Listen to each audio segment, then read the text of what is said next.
بسم اللہ الرحمن الرحیم۔ السلام علیکم۔ ہمارا آج کا سبق سورہ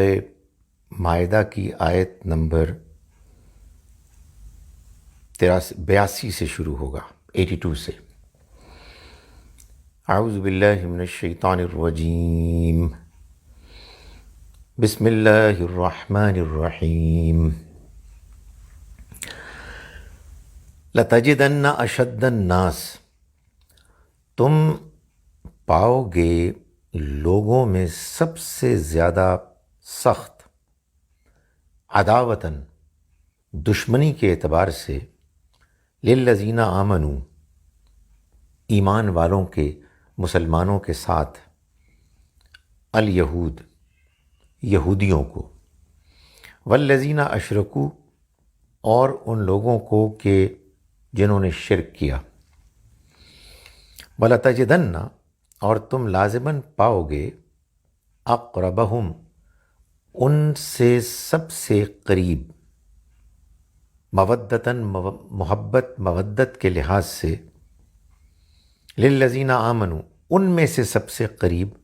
مودت محبت کے لحاظ سے، للذین آمنوا ایمان والوں کے ساتھ، الذین قالوا ان لوگوں کو کہ جنہوں نے کہا انا نصارا کہ ہم نصرانی ہیں۔ یہ مضمون چلا آ رہا ہے پیچھے سے، کہ جس میں اللہ تعالیٰ نے یہ بات بیان فرمائی کہ یہودیوں کا یہ حال ہے کہ وہ مسلمانوں کی دشمنی میں اتنے آگے بڑھ چکے ہیں کہ وہ مشرکین سے دوستیاں کر رہے ہیں، ان سے پینگیں بڑھا رہے ہیں، اور ان کے بارے میں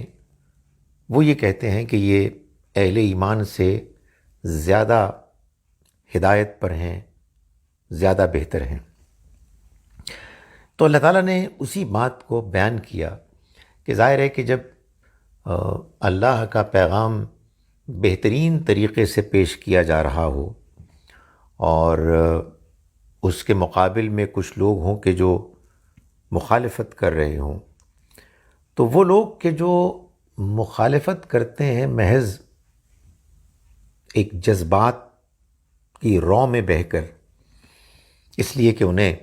اپنے آباء و اجداد کے دین مذہب سے زیادہ دلچسپی ہوتی ہے، تو وہ تو ایک نیچرل چیز ہے، وقتی طور پر یہ چیز نمایاں ہوتی ہے، مگر پھر اس کے بعد جب آہستہ آہستہ حق آشکارا ہوتا ہے، نمایاں ہوتا ہے،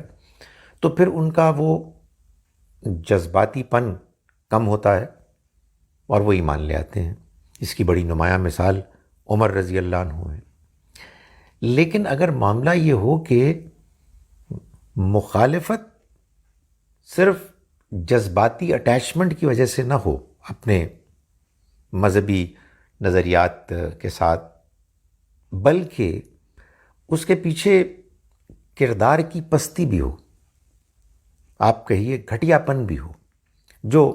کردار کی پستی سے پیدا ہوتا ہے، تو پھر دشمنی بڑھتی ہے۔ پھر کوئی حق دشمنی کو، نفرت کو کم نہیں کرتا بلکہ زیادہ کرتا ہے۔ یہ بات ابھی ہم نے پیچھے اسی سورہ مبارکہ میں پڑھی کہ یہ جو آپ کے اوپر اللہ تعالیٰ فرما رہے ہیں نبی صلی اللہ علیہ وسلم کو خطاب کر کے، جو اللہ کا پیغام نازل ہو رہا ہے، جتنا جتنا نازل ہو رہا ہے اتنا اتنا ان کے اندر کی دشمنی، بغض، عداوت، حسد میں اضافہ ہو رہا ہے۔ میں یہ گزارش کر رہا تھا کہ جذبات میں آ کر مخالفت دو طرح کی ہوتی ہے۔ ایک جو آپ کہیے ایک طرح سے حق کی خاطر ہوتی ہے، اپنے بڑوں کے دین، مذہب، ثقافت، ان سے لگاؤ کی وجہ سے۔ یہ جو دشمنی ہے، یہ جو مخالفت ہے، یہ حق کے نمایاں ہونے کے نتیجے میں چھٹ جاتی ہے، اس لیے کہ اس کی بنیاد میں کوئی شر نہیں ہوتا، شیطنت نہیں ہوتی۔ تو اللہ تعالیٰ نے یہ بتایا کہ یہ جو اب پیغمبر صلی اللہ علیہ وسلم کا پیغام اپنے کلائمیکس تک پہنچ گیا ہے اور بات آخری حد تک واضح ہو گئی ہے، اب معاملات نمایاں ہونے شروع ہو گئے ہیں، اور یہ واضح فرمایا کہ دیکھو تم سے اے مسلمانوں دشمنی میں سب سے آگے بڑھیں گے وہ لوگ کہ جو یہودی ہیں اور وہ لوگ کہ جنہوں نے شرک کیا۔ دیکھیں، اس سے کوئی ضروری نہیں ہے کہ آپ اس کو قیامت تک کے لیے ایک اصول بنا لیں۔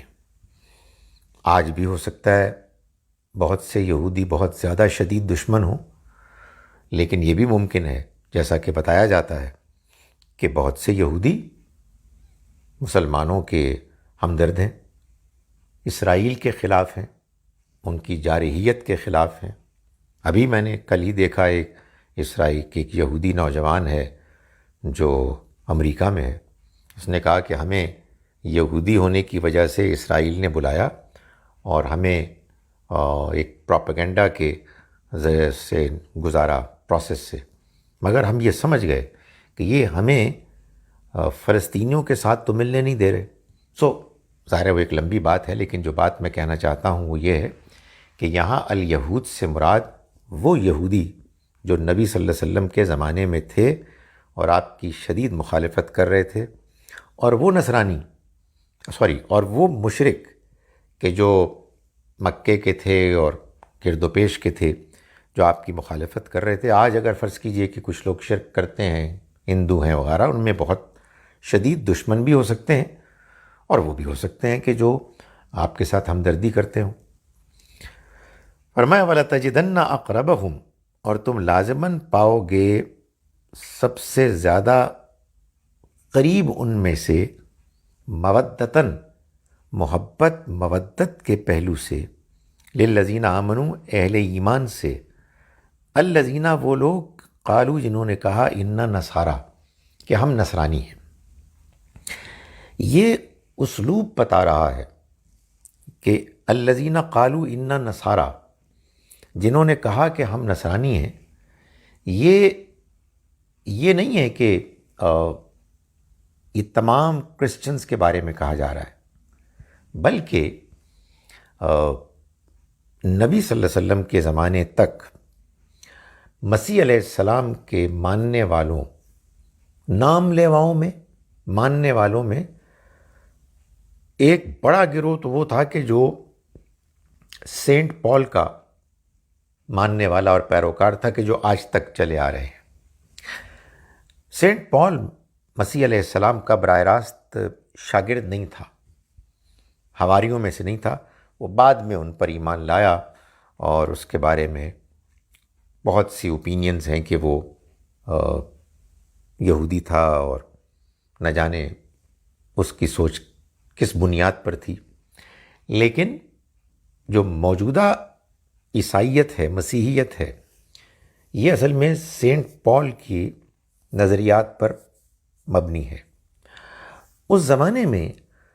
ایک اور گروپ تھا جو اپنے آپ کو نصرانی کہتا تھا۔ سینٹ پال کے ماننے والے اپنے لیے نصارہ ہونے کا جو بیان ہے وہ اس کو قبول نہیں کرتے تھے۔ ان کے لیے ان کے یہ نسبت کوئی ایسی فخر کی بات نہیں تھی، وہ اپنے آپ کو مسیحی کہتے تھے، کرسچنز کہتے تھے۔ یہ جو لوگ تھے جنہوں نے کہا کہ ہم نصارہ ہیں، یہ اصل میں مسیح علیہ السلام کے ایک پیروکار، ڈسائپل سینٹ پیٹر شمعون صفا کے فالوورز تھے، اور یہ مسیح علیہ السلام ہی کی تعلیمات پر زندگی گزارتے تھے۔ یعنی وہ پیغام برحق، وہ سچا پیغام کہ جو مسیح علیہ السلام لے کر آئے، وہ نہیں کہ جو مسیح علیہ السلام کی تعلیمات کا ایک مسخ شدہ ایک انڈرسٹینڈنگ تھی، پریزنٹیشن تھی کہ جو سینٹ پال نے پیش کی. تو یہ لوگ تو وقتاً فوقتاً فرام ٹائم ٹو ٹائم اسلام کی سچی تعلیمات کو دیکھ کر ایمان لے آئے، مشرف بالاسلام ہوئے، جیسا کہ اس آیہ مبارکہ سے بھی معلوم ہوتا ہے. بعد کے ادوار میں بھی ایسا ہی ہوا. کہتے ہیں کہ یہ جو ملک ہے یورپین بوسنیا، جو مسلمانوں کی اکثریت پر مبنی ہے، وہاں بھی ان کے آباء و اجداد میں جو کرسچنز تھے آپ کہیے، انہوں نے اسلام قبول کیا این میس، یعنی بحیثیت جماعت. ایسے ہی کہتے ہیں کہ اسپین میں بھی معاملہ ہوا. سو فرمایا کہ یہ لوگ کہ جو کہتے ہیں کہ ہم نصارہ ہیں، یہ اہل ایمان سے محبت مودت میں تم ان کو سب سے قریب پاؤ گے. کیوں؟ ذالک بأن منہم قسیسین و رہبانا وانہم لا یستکبرون. یہ اس وجہ سے کہ ان کے اندر علماء ہیں اور راہب ہیں، قسیسین و رہبان، اور وہ تکبر نہیں کرتے. یعنی وہ لوگ بھی ہیں کہ جو ان کو لیڈ کر رہے ہیں، جو سچے اہل علم ہیں، ان کو اپنی کتابوں کا علم ہے، اس میں جو پیشن گوئیاں موجود ہیں ان کو وہ جانتے ہیں، کوئی کمپرومائز نہیں کرتے، جو بات صحیح ہے اس کو بیان کرتے ہیں. اور اللہ والے بھی ہیں، راہب بھی ہیں، جن کو بس اللہ کی رضا ہی سے مطلب ہے، وہ کسی اور چیز کو کوئی اہمیت نہیں دیتے. اور یہ وہ لوگ ہیں کہ جن کے اندر کوئی تکبر نہیں ہے، کوئی اپنے آپ کو بڑا سمجھنے کا کوئی غرہ، کوئی بیماری نہیں ہے. یہ تکبر ہی ہے کہ جو انسان کو حق بات کو ماننے سے روکتی ہے، تکبر کی بیماری. اور جب وہ تکبر نہ ہو تو پھر اس کا مطلب یہ ہے کہ جو بھی سچائی سامنے آئے گی اس کو سمجھنے میں وقت لگ سکتا ہے، لیکن جب سچائی پوری قوت کے ساتھ، وضاحت کے ساتھ سامنے آ جائے گی تو پھر اس کو قبول کرنے میں کوئی رکاوٹ، کوئی تعمل نہیں ہوگا. فرمایا کہ وَإِذَا سَمِعُوا مَا أُنزِلَ إِلَى الرَّسُولِ، جب وہ سنتے ہیں اس چیز کو جو رسول پر نازل ہوئی، تو تَرَىٰ أَعْيُنَهُمْ تَفِيضُ مِنَ الدَّمْعِ، تم دیکھتے ہو ان کی آنکھوں کو کہ ان میں سے آنسو جاری ہو گئے. مما عرفوا من الحق، اس وجہ سے کہ انہوں نے حق کو پہچان لیا. یقولون، وہ کہتے ہیں، ربنا، اے ہمارے رب، آمنا، ہم ایمان لائے، فاکتبنا، تو لکھ دے ہم کو، مع شاہدین، گواہوں کے ساتھ. یعنی یہ وہ لوگ تھے سچے اللہ کی کتابوں کے پیغام کو ماننے والے، کہ ان کو معلوم تھا کہ اللہ کی کتاب کے مطابق ایک اور پیغمبر کو آنا ہے، اور وہ ایک کتاب لے کے آئیں گے، اور اہل کتاب کی یہ ذمہ داری ہوگی کہ وہ ان کے بارے میں دوسرے لوگوں کو بھی آگاہ کریں. ظاہر ہے کہ یہ چیز چلی آ رہی تھی موسیٰ علیہ السلام کے زمانے سے، شاید اس سے بھی پہلے سے، اور لوگوں کو انتظار تھا ایک ایسی ہستی کے بارے میں. میں یہ بات پہلے بتا چکا ہوں کہ آج بھی تورات میں کتاب استثناء، جو ان کی 5ویں کتاب ہے، بک آف ڈیوٹرانومی میں، اور نیو ٹیسٹمنٹ میں بھی، گاسپل آف جان میں اور جگہوں پر بڑی واضح شہادتیں موجود ہیں کہ جو اس طرف رہنمائی کر رہی ہیں کہ نبی اکرم صلی اللہ علیہ وسلم جو پیغام لے کر آئے ہیں، یہ وہ پیغام ہے کہ جس کو اہل کتاب کو ماننا چاہیے اور اس کے بارے میں دوسروں کو بھی آگاہ کرنا چاہیے. تو یہ جو نصارہ ہیں، یہ جو لوگ جنہوں نے کہا کہ ہم نصارہ ہیں، یعنی سینٹ پیٹر کے فالوورز، شمعون کے ماننے والے، وہ یہ کہتے کہ اے ہمارے رب، ہم ایمان لائے، چنانچہ تو ہمیں لکھ دے ان لوگوں کے ساتھ کہ جو گواہی دینے والے ہیں۔ یعنی مطلب یہ ہے کہ ایک تو یہ بتایا گیا کہ جب حق ان کے سامنے آ گیا تو وہ اپنے جذبات پر قابو نہ پا سکے، ان کی آنکھوں سے آنسو جھلکنے لگے۔ یہ ہوتا ہے اس موقع پر کہ جب انسان کو کوئی ایسی سچائی اس کے سامنے آ جائے کہ جس سچائی کی اس کو تلاش تھی، اس کو انتظار تھا، مگر وہ اپنے وقت پر آئی۔ تو جب وہ سچائی سامنے آ جاتی ہے تو آدمی، خاص طور پر اگر وہ سچائی اللہ کی طرف سے ہے، تو آدمی کے اوپر جذبات غالب آتے ہیں اور آنکھوں سے آنسو چھلکنے لگتے ہیں۔ فرمایا وما لنا لا نؤمن باللہ، اور کیا وجہ ہے کہ ہم ایمان نہ لائیں اللہ پر، وما جاءنا من الحق، اور اس پر کہ جو آ گیا ہمارے پاس حق میں سے، ونطمع، جبکہ ہم یہ خواہش رکھتے ہیں، ان یدخلنا ربنا، کہ ہمارا رب ہم کو داخل کرے، جناتن، ایسے باغات میں، تجری، بہتی ہوں گی، من تحتها الانہار، جن کے نیچے نہریں، خالدین فیہا، ہمیشہ رہنے کو ان میں، وذالک جزاء المحسنین، اور یہ بہترین رویہ اختیار کرنے والوں کا بدلہ ہے۔ یعنی مطلب یہ ہے کہ جب ان کے سامنے حق آیا تو انہوں نے اس حق کو قبول کیا، اور اس قبولیت کے بعد انہوں نے اپنے ان جذبات کا بھی اظہار کیا کہ ہم تو اس کا انتظار کر رہے تھے، اور جب یہ حق آ گیا تو ہم کو تو اللہ کی رضا چاہیے،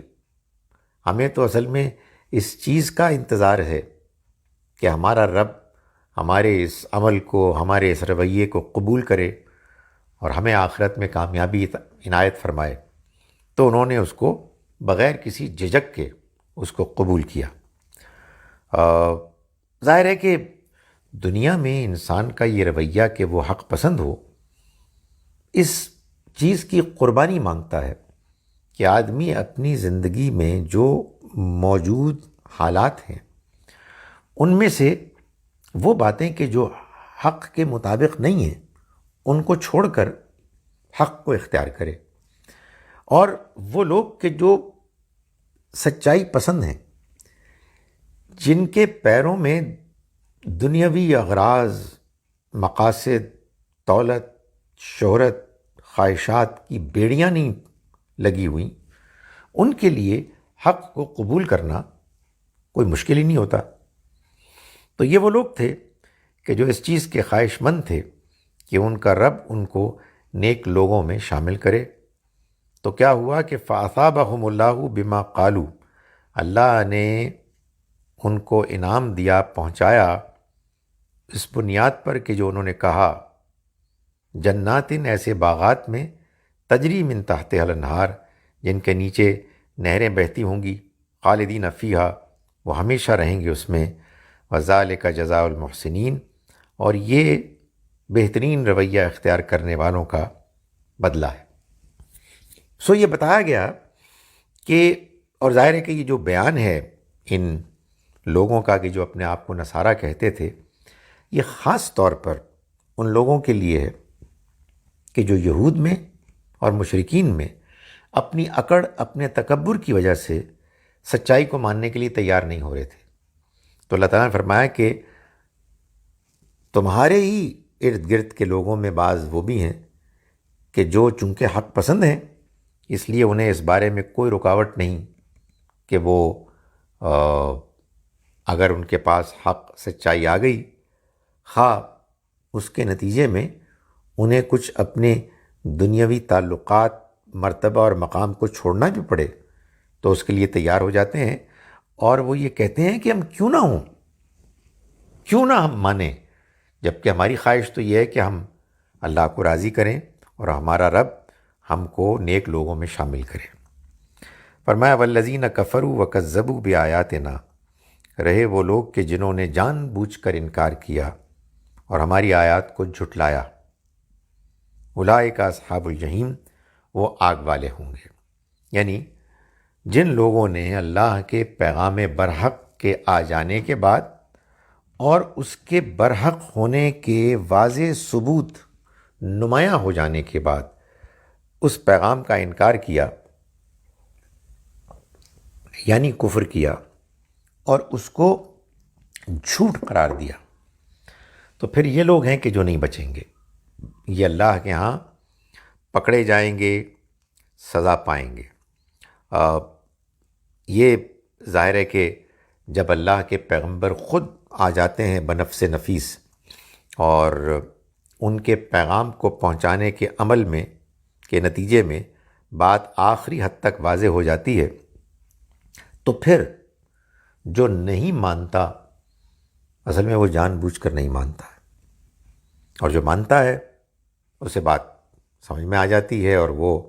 اس اپنی انڈرسٹینڈنگ کی وجہ سے ایک کمٹمنٹ کے درجے پر کھڑا ہوتا ہے، اور وہی معاشرہ کہ جو پہلے ہر طرح کے لوگوں پر مشتمل تھا، اب سچے اور سچائی کو ماننے والے اور جھوٹے اور باطل کو ماننے والوں میں بٹ جاتا ہے، اور اللہ تعالیٰ اہل باطل کو، انکار کرنے والوں کو دنیا میں بھی سزا سے دوچار کرتے ہیں۔ تو یہ مضمون گویا کہ سورہ مائدہ کا یہاں آ کر مکمل ہو گیا، یعنی آیت نمبر 86 میں۔ لیکن جیسا کہ ہم نے سورہ نساء کے معاملے میں بھی دیکھا تھا کہ وہاں اس کے 176 آیات میں سے جو اصل مضمون ہے سورہ کا وہ 128 آیت پر ختم ہو جاتا ہے۔ اس کے بعد ان 128 آیات پر مشتمل سورہ نساء کا جو اصل مضمون ہے اس میں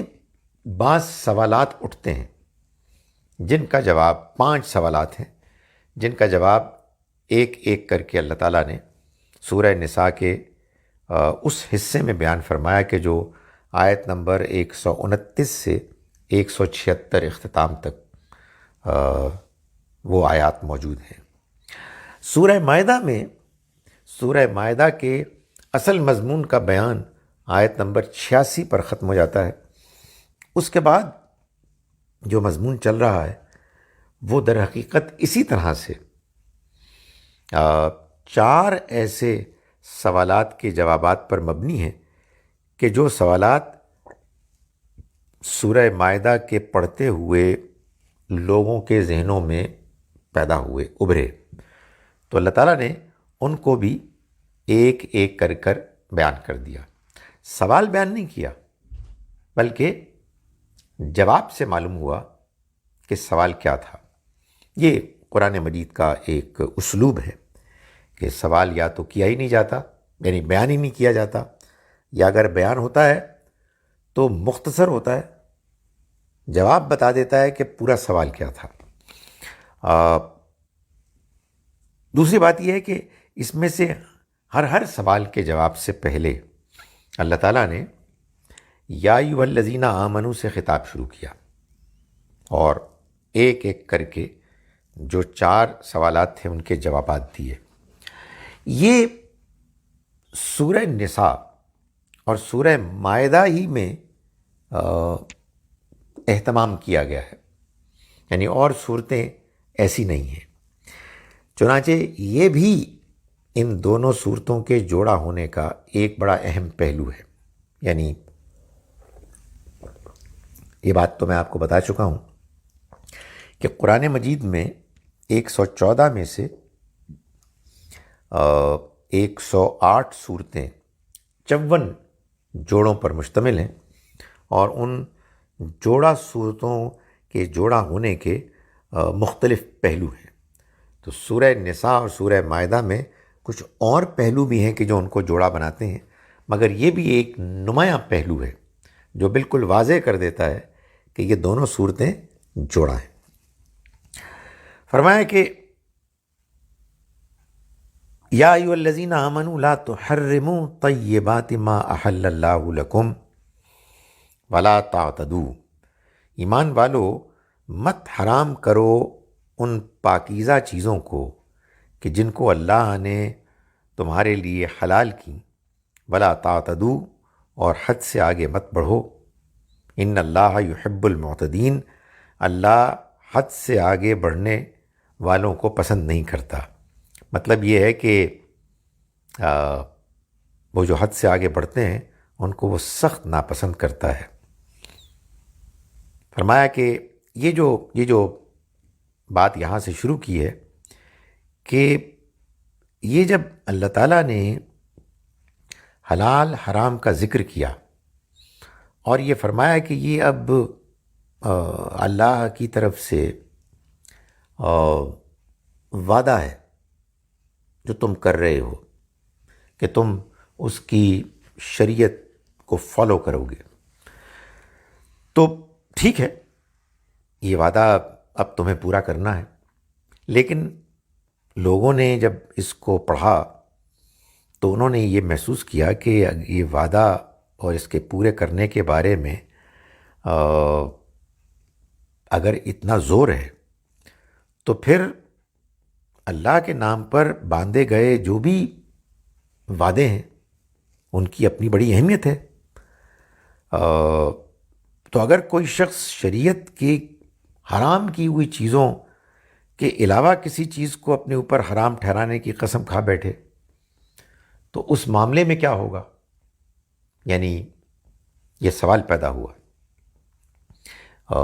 اللہ کے بتائے ہوئے دین کے تقاضوں کو پورا کرنا تو اللہ سے کیے ہوئے اس وعدے کا پورا کرنا ہے کہ جس میں ہم اللہ کی بتائی ہوئی شریعت کے پابند ہوتے ہیں۔ لیکن یہ پابندی کیا اس صورت میں بھی کرنی ہوگی کہ جب انسان نے کوئی قسم کھائی ہوئی ہو اور وعدے کو پورا کرنے کے لیے اب وہ مجبور ہو جائے؟ تو اس بات کے جواب کا آغاز یوں کیا کہ ایمان والو، جو پاکیزہ چیزیں تم پر حلال کر دی گئی ہیں وہ اب تم اپنے اوپر حرام نہ کرو۔ یعنی مطلب یہ ہے کہ جو حلال چیزیں ان کو کھاؤ۔ حلال چیزوں کو کھاؤ کا مطلب یہ نہیں کہ لازماً کھاؤ، مطلب اس وجہ سے اپنے آپ کو نہ روکو کہ معلوم نہیں یہ ٹھیک بھی ہیں کہ نہیں ہیں،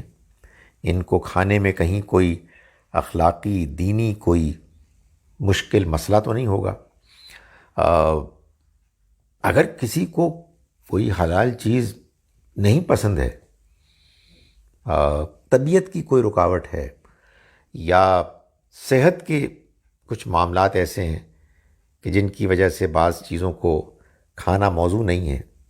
تو اس کا ذکر یہاں نہیں ہو رہا، بلکہ یہ اس وجہ سے اپنے آپ کو روکنے سے اللہ تعالیٰ منع فرما رہے ہیں کہ جس کو آپ کہتے ہیں نا مذہبی پہلو سے، مذہبی نقطہ نظر سے، تو فرمایا کہ ایسا مت کرو۔ اللہ نے جو چیزیں پاکیزہ تمہارے لیے حلال کی ہیں ان کو تم حرام نہیں کر سکتے، دینی طور پر، مذہبی طور پر، اور حد سے آگے مت بڑھو۔ یقیناً اللہ تعالیٰ حد سے آگے بڑھنے والوں کو پسند نہیں کرتا۔ وَكُلُوا مِمَّا رَزَقَكُمُ اللَّهُ حَلَالًا طَيِّبًا، اور کھاؤ اس میں سے کہ اللہ نے تم کو جو رزق دیا ہے حلال پاکیزہ۔ یعنی یہ حلال رزق کی خوبی بیان کی ہے کہ اللہ کا حلال کردہ رزق پاک ہوتا ہے، کھانے کے لیے ایک ایسے شخص کے لیے کہ جو اپنی پاکیزہ فطرت پر قائم ہے، اس میں اس کو کوئی رکاوٹ، کوئی طبیعت میں انقباض محسوس نہیں ہوتا۔ فرمایا کہ واتقوا اللہ، اور ڈرو اس اللہ سے، الذی انتم بہ مؤمنون، وہ کہ جس پر تم ایمان لائے۔ سو یہاں سے بات کا آغاز کیا گیا۔ اب فرمایا کہ لا یؤاخذکم اللہ باللغو فی ایمانکم، اللہ تمہاری ان قسموں پر تو کوئی مواخذہ نہیں کرے گا جو غیر ارادی طور پر تم لغو کھا بیٹھتے ہو، یعنی جو زبان پر چڑھی ہوئی ہے کوئی بات، بغیر ارادے کے آپ نے کوئی بات کر لی اور کوئی قسم کھا لی، تو اس پر تو پکڑ نہیں ہوگی، لیکن وَلَٰكِن يُؤَاخِذُكُمْ، وہ مواخذہ کرے گا تمہارا، تمہیں جواب دہ ٹھہرائے گا، بِمَا عَقَدتُّمُ الْأَيْمَانَ، اس پر، ان قسموں پر کہ جو تم نے پورے پختہ ارادے کے ساتھ کھائیں۔ فَكَفَّارَتُهُ، تو ان کا کفارہ، یعنی ان قسموں کو توڑنے کا کفارہ اب یہ ہے جو آگے بتایا جا رہا ہے۔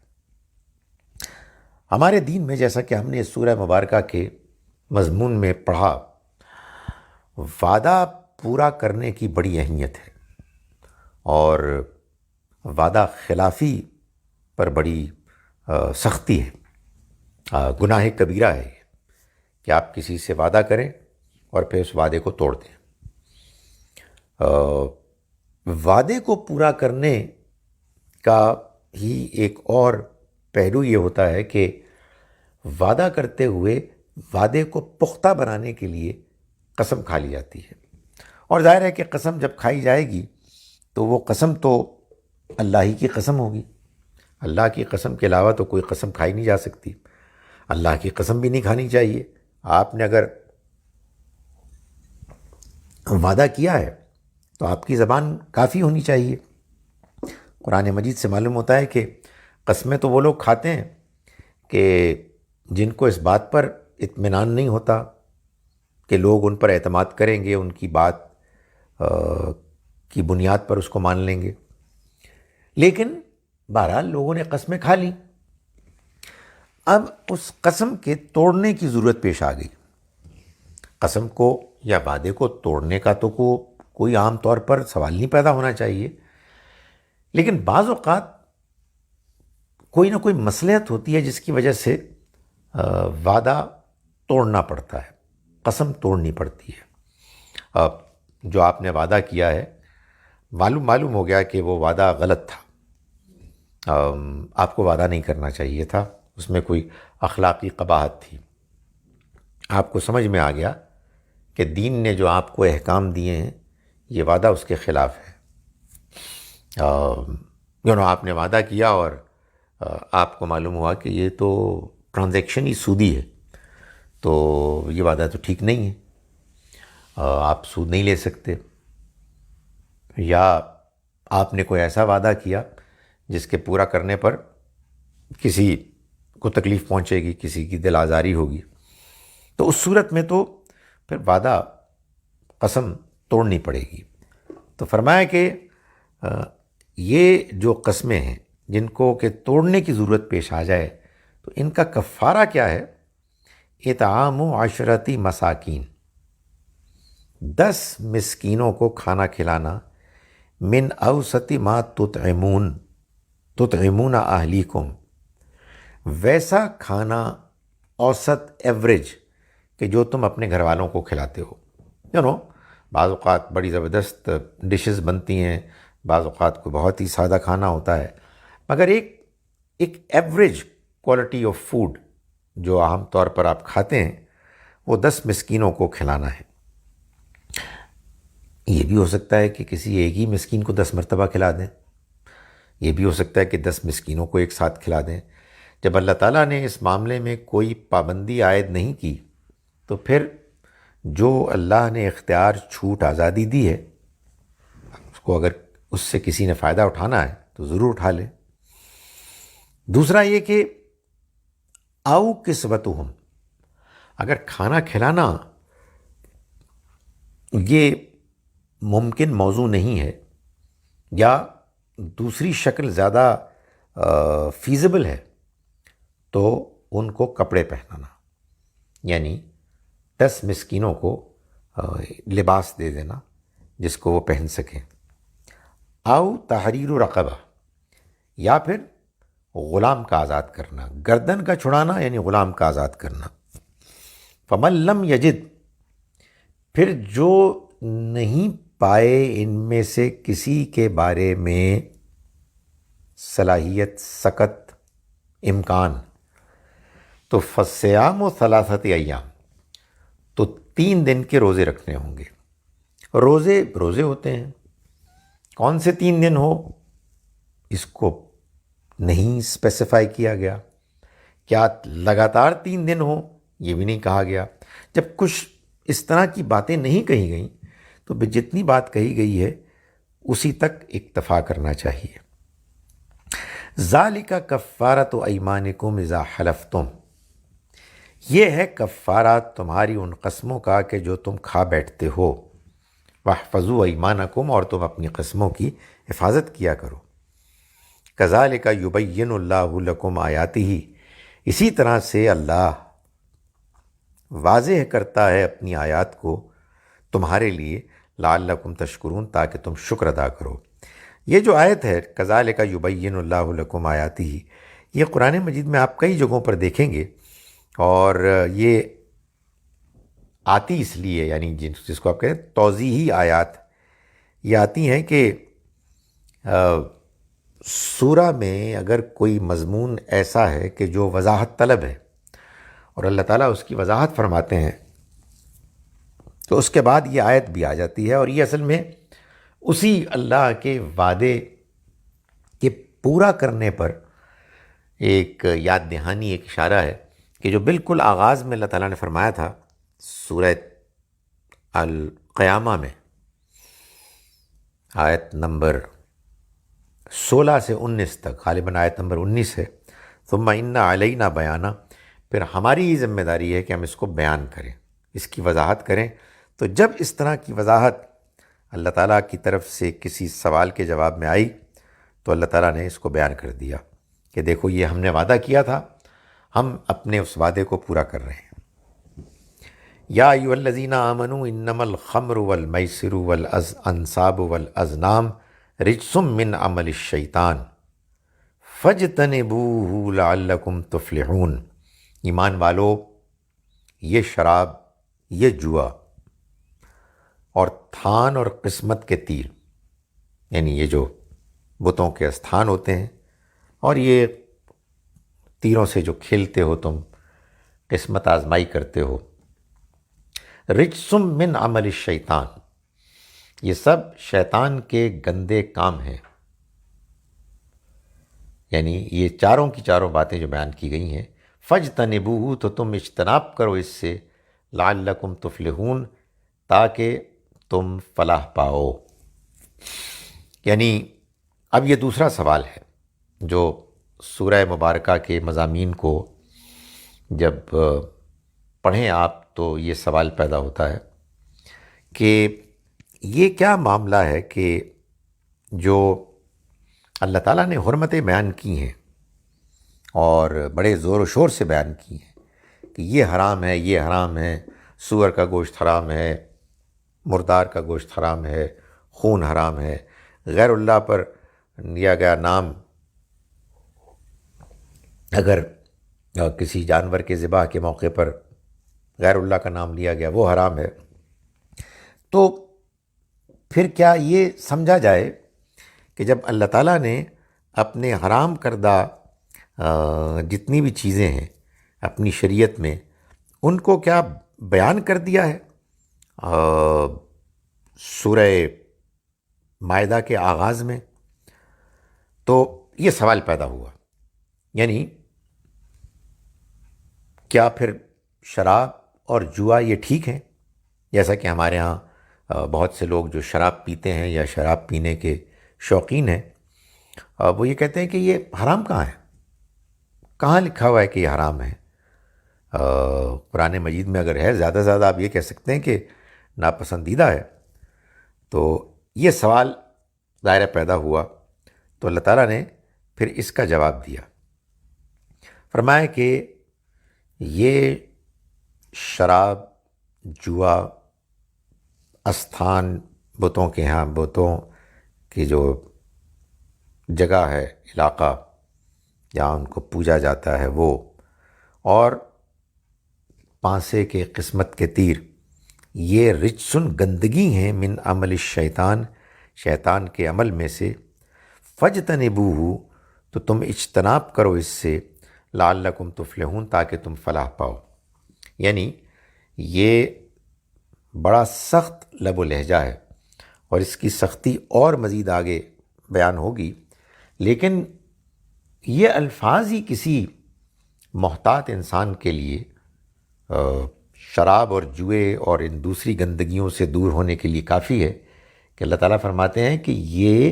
شیطان کی گندگی میں سے ہے، تو تم اجتناب کرو اس سے تاکہ تم فلاح پاؤ۔ انما یرید الشیطان، شیطان تو بس چاہتا ہے ان یوقع بینکم العداوۃ والبغضاء، کہ وہ تمہارے درمیان دشمنی اور بغض، نفرت یہ پیدا کر دے، فی الخمر والمیسر، شراب اور جوئے کے ذریعے سے، ویصدکم عن ذکر اللہ، اور تمہیں اللہ کے ذکر سے روک دے، وعن الصلاۃ، اور نماز کے اہتمام سے، فہل انتم منتہون تو کیا تم اب بھی نہیں رکو گے؟ یعنی مطلب یہ ہے کہ جب تمہیں ان چیزوں کی گندگی، برائی کا اتنا واضح علم ہو گیا، اس کے بعد نہ رکنے کی کیا وجہ ہو سکتی ہے؟ یہ جو سوال ہے یہ اصل میں اس طرح کا سوال ہے کہ جو حکم کی صورت میں ہے۔ میں نے تم کو بار بار بتایا ہے کہ یہ تمہاری ذمہ داری بنتی ہے کہ تم باہر اس دفتر میں جاؤ اور تمہارے بارے میں جو بات بیان کی جا رہی ہے اس کی وضاحت کرو۔ کیا ان تمام بار بار کے ریمائنڈرز کے بعد تم اب بھی نہیں جاؤ گے؟ تو ظاہر ہے کہ یہ سوال محض سوال نہیں ہے کہ بھائی کیا پروگرام ہے، جانا ہے کہ نہیں جانا، بلکہ یہ سخت ترین لہجہ ہے کسی چیز سے روکنے کے لیے۔ تو وہ لوگ کہ جو یہ کہتے ہیں کہ شراب کے حرام ہونے کا ذکر تو کہیں قرآن مجید میں نہیں ہے،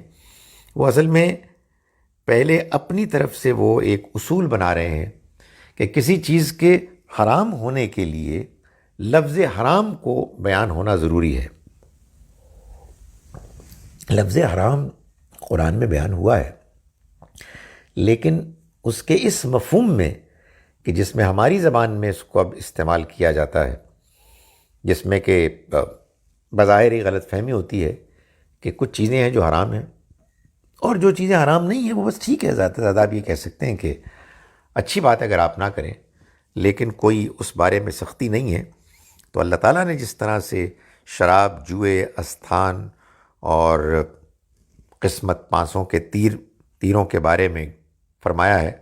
وہ ایک آخری درجے کی سخت بات ہے، روکنے کا شدید ترین طریقہ اختیار کیا ہے۔ اور اس میں یہ بھی واضح ہے کہ شراب کی اصل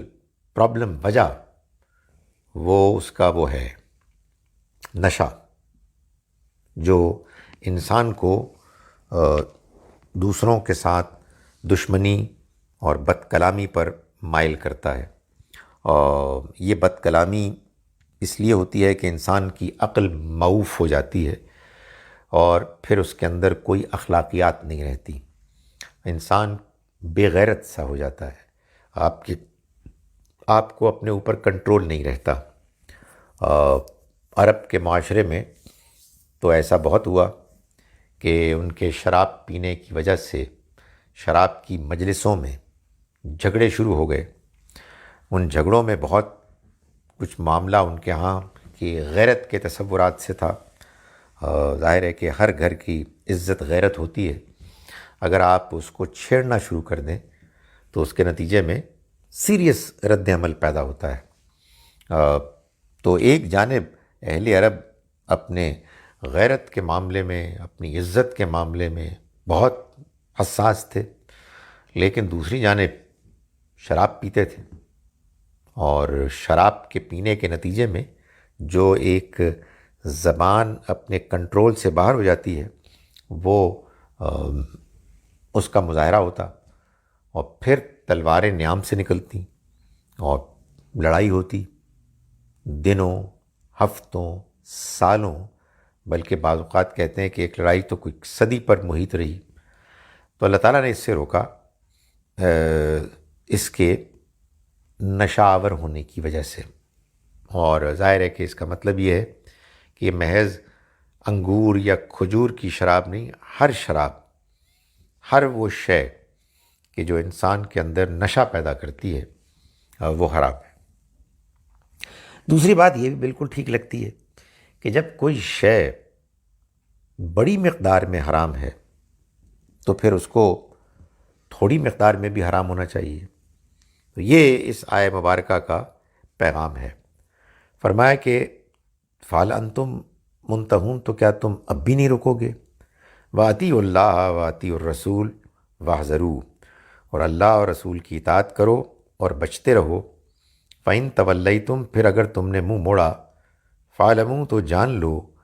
اَنَّمَا عَلیٰ رَسُولِنَا الْبَلَاغُ الْمُبِینُ، کہ ہمارے رسول پر تو صرف واضح طریقے سے پیغام کے پہنچانے کی ذمہ داری ہے۔ یعنی مطلب یہ ہے کہ اللہ نے بات پہنچا دی ہے، اب آپ سمجھنا چاہتے ہیں سمجھیں، نہیں سمجھنا چاہتے تو اس سے ہمارے رسول کے رسالت کی ذمہ داری کو وہ کچھ کم نہیں کر سکتی، اس پرفارمنس کی کوالٹی میں کوئی خلل نہیں پیدا کر سکتی یہ چیز کہ آپ ان کے بتائے ہوئے پیغام کو نہ مانیں اور اس کو سنجیدگی سے نہ لیں۔ اس لیے کہ پیغمبر کا کام کسی کو مجبوراً عمل پر مائل کرنا نہیں ہے، ان کا کام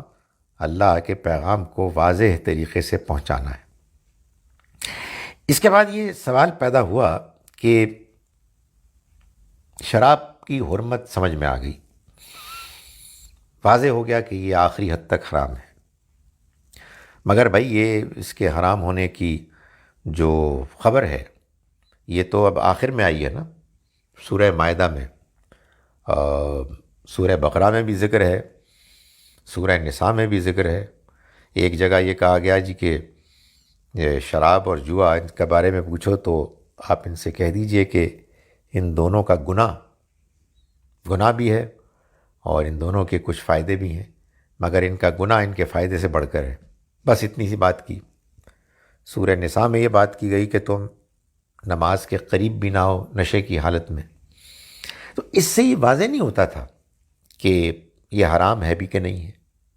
اور بڑے اچھے اچھے لوگ بھی بعض اوقات شراب پی لیا کرتے تھے۔ تو اب سوال یہ پیدا ہوا کہ اب جا کے معلوم ہو رہا ہے کہ یہ تو بالکل حرام ہے، تو اس کا کیا ہوگا جو پہلے پی چکے؟ اس میں بھی دو سوال ہیں۔ ایک یہ کہ جو ہم پہلے پی چکے، اب کیا اس کے لیے توبہ کریں، اور کتنی توبہ کریں، اس کے قبول ہونے کی کیا صورت ہوگی، کیسے معلوم ہوگا؟ اور دوسرا جو مر چکے، کچھ لوگ تو اللہ کو پیارے ہو گئے اور انہیں یہ معلوم ہی نہیں ہو سکا کہ یہ تو حرام تھا، یعنی اس کا کنزمپشن۔ تو اس کو اب اللہ تعالیٰ نے موضوع بنایا اور اس کا جواب دیا۔ فرمایا لیس علی الذین آمنوا، نہیں ہے ان لوگوں پر کہ جو ایمان لائے، وعملوا الصالحات، اور جنہوں نے نیک اعمال کیے، جناحٌ، کوئی گناہ، فیما طعموا، اس پر کہ جو وہ کھا چکے، اذا متقوا، جبکہ انہوں نے تقوی اختیار کیا، اللہ سے ڈرتے رہے، وآمنوا وعملوا الصالحات، اور ایمان لائے اور نیک اعمال کیے، ثم اتقوا، پھر انہوں نے تقوی اختیار کیا، وآمنوا، اور ایمان لائے، ثم اتقوا، پھر انہوں نے تقوی اختیار کیا، واحسنوا، اور انہوں نے احسان کے درجے کی نیکی کی،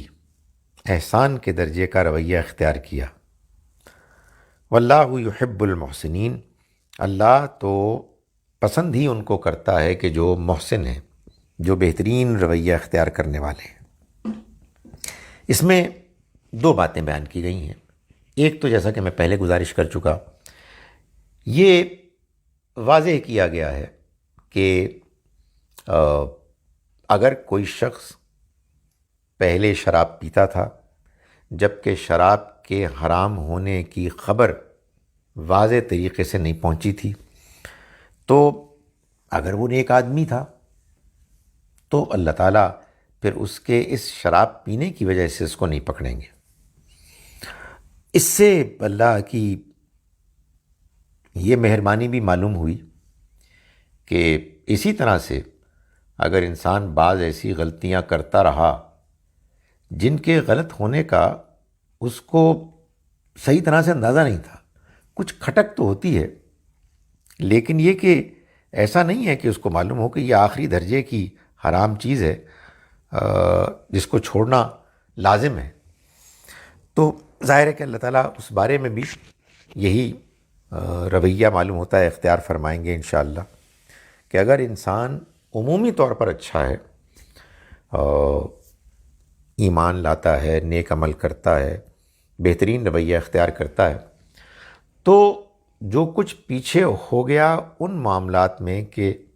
جس کا اس کو ٹھیک طرح سے علم نہیں تھا، تو انشاءاللہ اللہ اس کو نہیں پکڑیں گے، وہ گناہگار نہیں ہوگا۔ دوسری بات جو اس آیہ مبارکہ کے آخری ٹکڑے میں بیان ہوئی وہ یہ ہے کہ اللہ تعالیٰ نے 3 لیولز بیان کیے۔ ایک لیول یہ ہے کہ انسان ایمان لاتا ہے اور نیک عمل کرتا ہے، یہ پہلا درجہ ہے۔ آپ کہیے یہ اسلام ہے کہ آدمی نے کہا کہ میں مسلمان ہوں اور میں نماز روزہ اور نیکی کے کام کرتا ہوں، تو یہ پہلا ہے۔ قرآن کہتا ہے ثم اتقوا، پھر اس نے تقوی اختیار کیا، خدا خوفی، اللہ کے موجود ہونے کا احساس، یہ اس پر غالب آیا۔ تو اس کے بعد جب یہ بیان کیا کہ اذا اتقوا وآمنوا، اور وہ ایمان لایا، اس مرتبہ ایمان کے ساتھ نیک عمل نہیں بیان ہوا، اس لیے کہ یہ ایمان اب حقیقی ایمان ہے۔ حقیقی ایمان اگر انسان کے دل میں ہو تو پھر نیک اعمال اس سے لازماً پھوٹتے ہیں۔ پہلے تو شروع میں تو سب کی دیکھا دیکھی آدمی کچھ ایمان لے آتا ہے، کچھ موٹی موٹی باتیں کنونس بھی کرتی ہیں، لیکن جنرلی اسپیکنگ ماحول سے متاثر ہو کے آدمی ایمان لاتا ہے اور نیک عمل کرتا ہے۔ اگر وہ سنسیئرلی کر رہا ہے اور اللہ کا تقوی اختیار کیے ہوئے ہے اور اللہ کو موجود محسوس کرتے ہوئے وہ نیکی کرتا ہے، تو اس کو وہ ایمان ملے گا جو ایمان اب خود کفیل ہے، یعنی اس میں اس بات کے بیان کرنے کی ضرورت نہیں ہے کہ وہ نماز بھی پڑھے گا، وہ نیک عمل بھی کرے گا، نہیں، وہ ایمان خود کافی ہے اس کو نماز پڑھانے، زکوٰۃ دلوانے، نیک اعمال کروانے کے لیے۔ پھر آگے فرمایا ثم اتقوا واحسنوا، پھر اس نے تقوی اختیار کیا اور درجہ احسان کو پایا۔ یہ معلوم ہوا کہ وہ آخری درجہ ہے کہ جو کلائمیکس ہے، اس کے بارے میں حدیث میں آیا کہ احسان یہ ہے کہ تم اللہ کی عبادت کرو ایسے کہ گویا کہ تم اس کو دیکھ رہے ہو، اس لیے کہ اگرچہ کہ تم اس کو نہیں دیکھ سکتے مگر وہ تو تم کو دیکھتا ہے۔ تو یہ آخری درجہ ہے۔ سو معلوم ہوتا ہے کہ اسلام، ایمان اور نیک اعمال، تقوی اس کو پش کر کے اوپر لے جاتا ہے اور حقیقی ایمان کی طرف لاتا ہے، اور پھر تقوی اس کو مزید آگے بڑھاتا ہے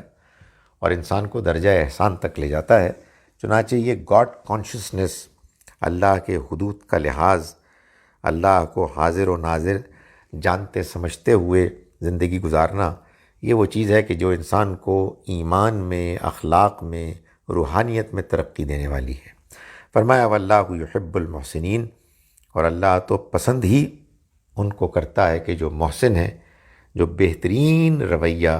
اختیار کرنے والے ہیں۔ آئیے اب ان آیات کا ترجمہ پڑھیں کہ جو آج ہم نے پڑھی ہیں، اور ہم نے آج اپنے سبق کا آغاز کیا آیت نمبر 82 سے۔ اعوذ باللہ من الشیطان الرجیم، بسم اللہ الرحمن الرحیم۔ لَتَجِدَنَّ أَشَدَّ النَّاسِ، تم لازماً پاؤ گے انسانوں میں سب سے زیادہ شدید عداوتاً دشمنی کے لحاظ سے للذین آمنوا ایمان والوں کے ساتھ الیہود ان یہودیوں کو والذین اشرکوا اور ان لوگوں کو کہ جنہوں نے شرک کیا ولتجدن اور تم لازماً پاؤ گے اقربہم ان میں سب سے قریب مودتاً محبت کے لحاظ سے للذین آمنوا اہل ایمان کے ساتھ الذین ان لوگوں کو قالو جنہوں نے کہا انا نصارا ہم نصرانی ہیں نصارہ ہیں ذالکہ یہ بأن اس وجہ سے کہ منہم ان میں قسیسین و رہبان علماء بھی ہیں اور راہب درویش بھی ہیں وانہم اور اس وجہ سے کہ وہ لا یستکبرون تکبر نہیں کرتے وَإِذَا سَمِعُوا اور جب انہوں نے سنا ما انزل الی الرسول جو رسول پر نازل ہوا ترا تو تم دیکھتے ہو اعینہم ان کی آنکھوں کو تفیض من الدم کہ وہ بہہ پڑتی ہیں آنسوؤں سے مما عرفوا من الحق اس وجہ سے کہ جو پہچان لیا انہوں نے حق میں سے یقولون وہ کہتے ہیں ربنا اے ہمارے رب آمنا ہم ایمان لائے فاکتبنا تو لکھ دے تو ہم کو مع شاہدین گواہوں کے ساتھ وما لنا اور کیا وجہ ہے کہ ہم لا نؤمن ایمان نہ لائیں گے باللہ اللہ پر وما جاءنا من الحق اور اس پر کہ جو آ گیا ہمارے پاس حق میں سے ونطمع جب کہ ہم خواہش رکھتے ہیں ان یدخلنا کہ داخل کرے ہم کو ربنا ہمارا رب مع القوم الصالحین نیک لوگوں کے ساتھ فاصابہم اللہ بما قالوا تو پہنچایا ان کو اللہ نے ثواب عطا فرمایا ان کو اللہ نے بما قالوا اس وجہ سے کہ جو انہوں نے کہا یعنی اور جو بات انہوں نے کی اس کے نتیجے میں اللہ نے ان کو صلہ دیا جناتن ایسے باغات کا تجری بہتی ہوں گی من تحت الانہار ان کے نیچے نہریں خالدین فیہا وہ ہمیشہ رہیں گے ان میں وذالک جزاء المحسنین اور یہ بہترین رویہ اختیار کرنے والوں کا بدلہ ہوگا الذین کفروا وکذبوا رہے وہ لوگ کہ جنہوں نے انکار کیا اور جھٹلایا بآیاتنا ہماری آیات کو اولئک اصحاب الجحیم یہ لوگ ہیں کہ جو جہنم والے ہوں گے یا ایھا الذین آمنوا ایمان والو لا تحرموا طیبات ما حل اللہ لکم مت حرام کرو ان پاکیزہ کھانوں کو کہ جو اللہ نے تمہارے لیے حلال کیے ولا تعتدوا اور حد سے آگے مت بڑھو ان اللہ یحب المعتدین ان اللہ لا یحب المعتدین اللہ حد سے آگے بڑھنے والوں کو ہرگز پسند نہیں کرتا وکلوا اور کھاؤ مما اس میں سے رزقکم اللہ جو اللہ نے رزق دیا تم کو حلالا طیبا حلال پاکیزہ واتقوا اللہ اور ڈرو اللہ سے الذی اس سے انتم بھی کہ جس پر تم مومنون ایمان لائے ہو لا یؤاخذکم اللہ باللغو فی ایمانکم اللہ مواخذہ نہیں کرے گا تمہارا ان قسموں پر تمہاری جو لغو ہیں جو غیر ارادی طور پر تم کھاتے ہو ولیکن یؤاخذکم مگر وہ مواخذہ کرے گا تمہارا بما عقدتم الایمان اس پر کہ جو تم نے پختہ قسمیں کھائیں فکفارتہ تو ان کا کفارہ اطعام عشرتی مساکین تو اس کا کفارہ 10 مسکینوں کو کھانا کھلانا ہوگا من اوسط ما تطعمون وہ اوسط کھلانا وہ اوسط کھانا جو تم کھلاتے ہو اہلیکم اپنے گھر والوں کو وکسوتہم کسوتہم یا انہیں کپڑے پہنانا او تحریر رقبہ یا غلام کا آزاد کرنا فمن لم یجد پھر جو نہیں پائے اس کو یعنی اس کا امکان نہ پائے اپنے اندر کیپیسٹی نہ پائے فالصیام ثلاثۃ ایام تو 3 دن کے روزے رکھنے ہوں گے ذالک کفارۃ ایمانکم یہ ہے تمہاری قسموں کا کفارہ اذا حلفتم جب تم ان کو کھا بیٹھو واحفظوا ایمانکم اور اپنی قسموں کی حفاظت کرو کذالک یبین اللہ اسی طرح سے واضح کرتا ہے اللہ لکم تمہارے لیے آیاتی ہی اپنی آیات کو لعلکم تشکرون تاکہ تم شکر ادا کرو یا ایھا الذین آمنوا ایمان والو انما الخمر والمیسر والانصاب والازلام، یہ شراب، جوا، استھان، قسمت کے تیر، رجسم من عمل الشیطان، یہ شیطان کے عمل کی گندگی ہیں، فاجتنبوہ، تو تم اجتناب کرو اس سے، لعلکم تفلحون، تاکہ تم فلاح پاؤ۔ انما یرید الشیطان ان یوقع بینکم العداوۃ والبغضاء، شیطان تو بس چاہتا ہے کہ وہ تمہارے درمیان دشمنی اور بغض پیدا کر دے، فی الخمر والمیسر، شراب اور جوئے کے ذریعے سے، ویصدکم عن ذکر اللہ، اور تمہیں روک دے اللہ کے ذکر سے، وعن الصلاۃ، اور نماز کے اہتمام سے، فہل انتم منتہون، تو کیا تم رک جاؤ گے، رکو گے نہیں؟ واطیعوا اللہ واطیعوا الرسول واحذروا، اور اللہ اور رسول کی اطاعت کرو اور بچتے رہو، فإن تولیتم، پھر اگر تم نے منہ موڑا، فاعلموا، تو جان لو، انما علی رسولنا البلاغ المبین، ہمارے رسول پر تو واضح طور پر پہنچا دینے کی ذمہ داری ہے، لیس علی الذین آمنوا وعملوا الصالحات جناح، نہیں ہے کوئی گناہ ان پر کہ جو ایمان لائے اور جنہوں نے نیک اعمال کیے، فیما طعموا، اس بارے میں کہ جو وہ کھا چکے، اذا متقوا وآمنوا، جب کہ انہوں نے تقوی اختیار کیا اور ایمان لائے، وعملوا الصالحات، اور نیک اعمال کیے، ثم اتقوا، پھر انہوں نے تقوی اختیار کیا، وآمنوا، اور ایمان لائے، ثم اتقوا، پھر انہوں نے تقوی اختیار کیا، واحسنوا، اور انہوں نے درجہ احسان پایا، واللہ یحب المحسنین، اور اللہ تو پسند ہی ان کو کرتا ہے جو محسن ہیں، احسان کا درجہ پانے والے ہیں۔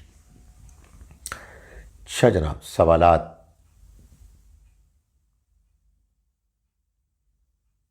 جزاک اللہ جناب، آپ سب کے سلام پر وعلیکم السلام۔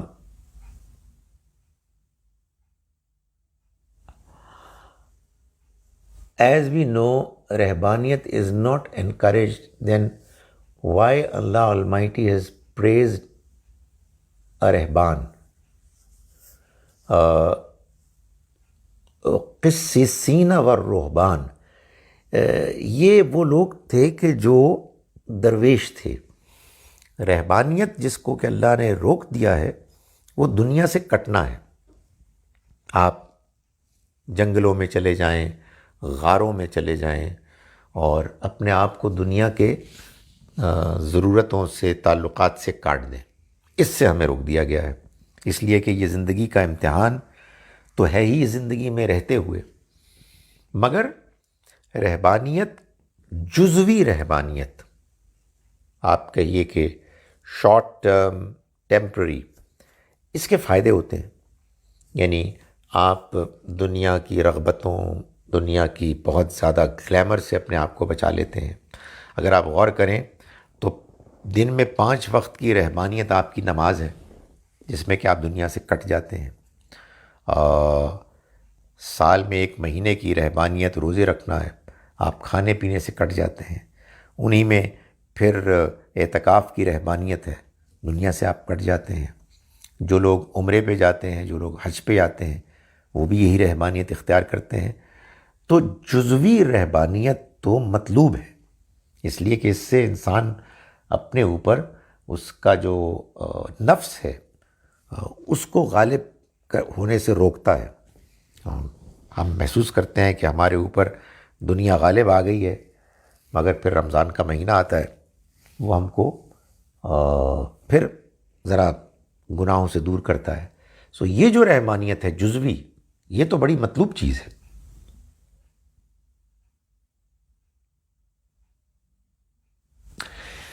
Men have been made protectors of women by Allah, but these days in our society all we see is husbands killing their wives, horrific murders committed by boyfriends against their girlfriends, fathers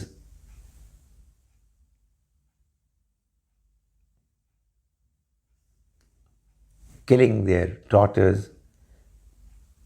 excuse of honor killing. Where is the protection laid down in the Quran? نہیں، قرآن مجید میں جو protection کا ذکر ہے وہ اس کا مطلب یہ نہیں ہے کہ قرآن میں ذکر آ گیا ہے تو اب جو شخص بھی کلمہ پڑھتا ہے لا الہ الا اللہ محمد رسول اللہ، تو وہ اب قرآن کے ہر حکم پر 100% عمل کرے گا۔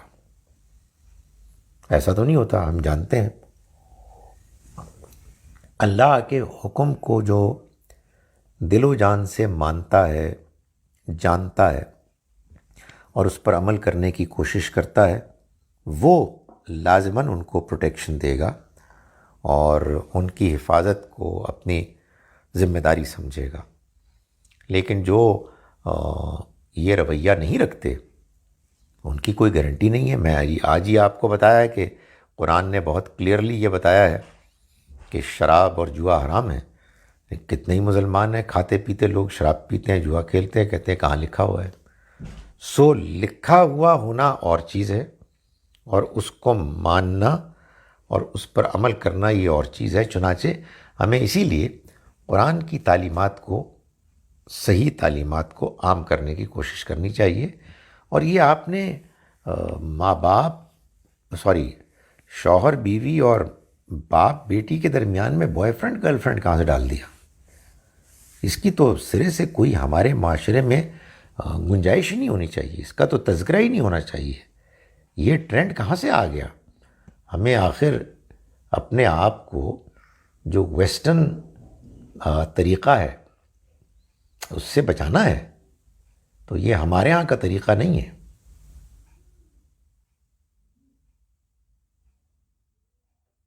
یار یہ میرے ہاں کچھ پرابلم ہوتی ہے، میں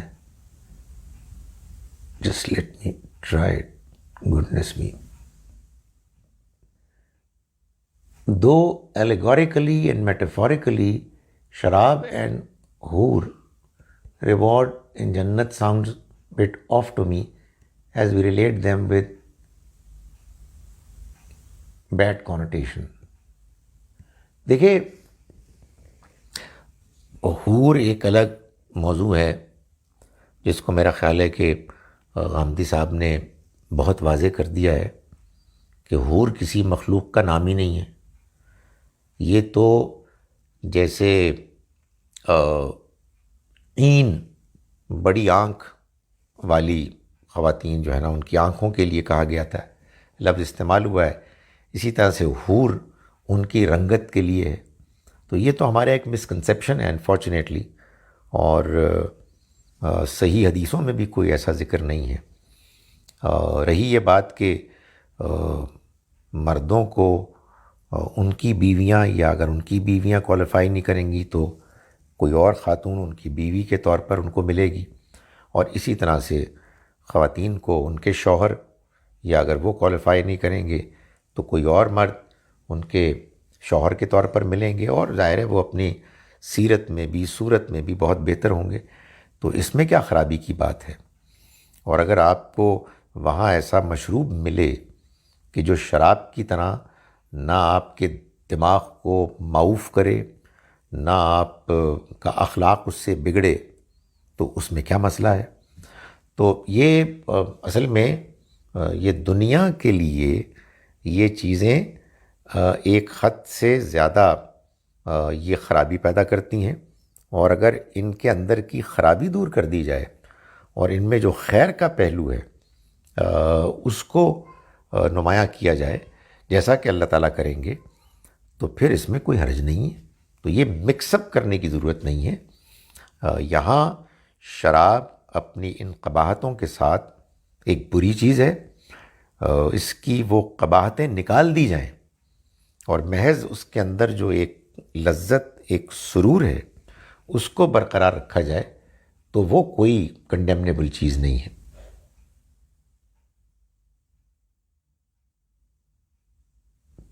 جب ہم پہ منت مانتے ہیں، اگر ہماری یہ دعا قبول ہو گئی تو اتنے نوافل ادا کریں گے، لیکن ادا نہ کر سکیں تو اس کا بھی قسم توڑنے کے برابر کفارہ ادا کرنا ہوگا۔ دیکھیے، پہلے اگر آپ نے منت مانی ہے تو اس کو پورا کریں۔ پورا کیوں نہیں کریں گے آپ؟ یہ بڑی خطرناک بات ہے کہ آپ منت مانیں اور اللہ اپنا وعدہ پورا کر دے، اور آپ اپنے کیے ہوئے وعدے کو پورا نہ کریں۔ قرآن مجید سے معلوم ہوتا ہے سورہ توبہ سے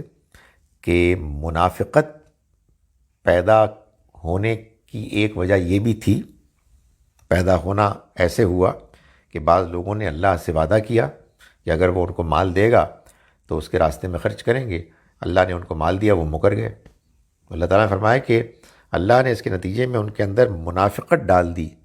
اس دن تک کے لیے جب وہ اللہ سے ملیں گے۔ البتہ کوئی ایسی منت ہے کہ جس کا پورا کرنا آپ کے لیے ممکن ہی نہیں ہے، کوئی غیر معمولی مشقت ہے، کوئی آپ کی جسمانی پرابلم ہے یا جو بھی ہے، تو پھر اس کے لیے یہ کفارے کا قانون اپلائی ہو سکتا ہے، مگر ہر قسم ہر منت کے لیے نہیں۔ یعنی اس کفارے کا یہ مطلب نہیں ہے کہ آدمی نے قسمیں کہیں قسمیں توڑے اور 10 مسکینوں کو کھانا کھلا دیں، نہیں، پوری کوشش کریں کہ آپ اپنی قسم کو پورا کریں، لیکن اگر وہ پورا نہ ہو سکے کسی معقول سمجھ میں آنے والی وجہ کی بنا پر، تو پھر اس کے بعد اس کا کفارہ یہ ہے۔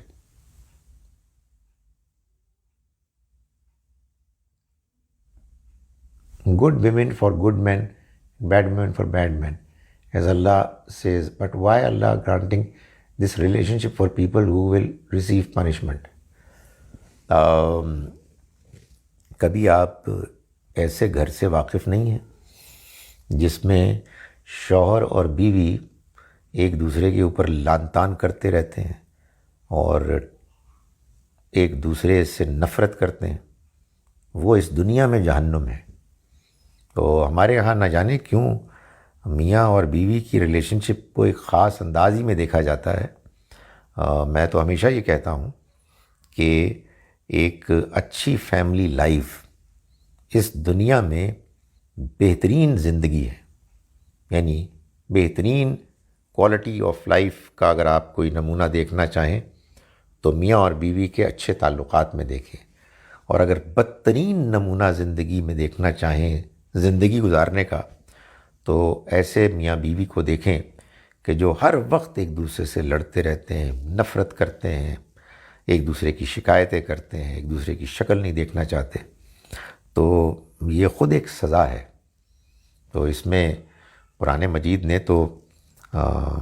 سورہ لہب میں بتایا ہے کہ ابو لہب کے ساتھ وامرأتہ، اس کی بیوی بھی حمالۃ الحطب، اینٹیں ڈھوتی ہوئی ہوگی، اور اس کی گردن پر وہ رسی ہوگی جو کھجور کے تنے سے وہ اس کو بنایا جائے گا۔ سو یہ سزا کی ایک شکل ہوگی۔ السلام علیکم ورحمۃ اللہ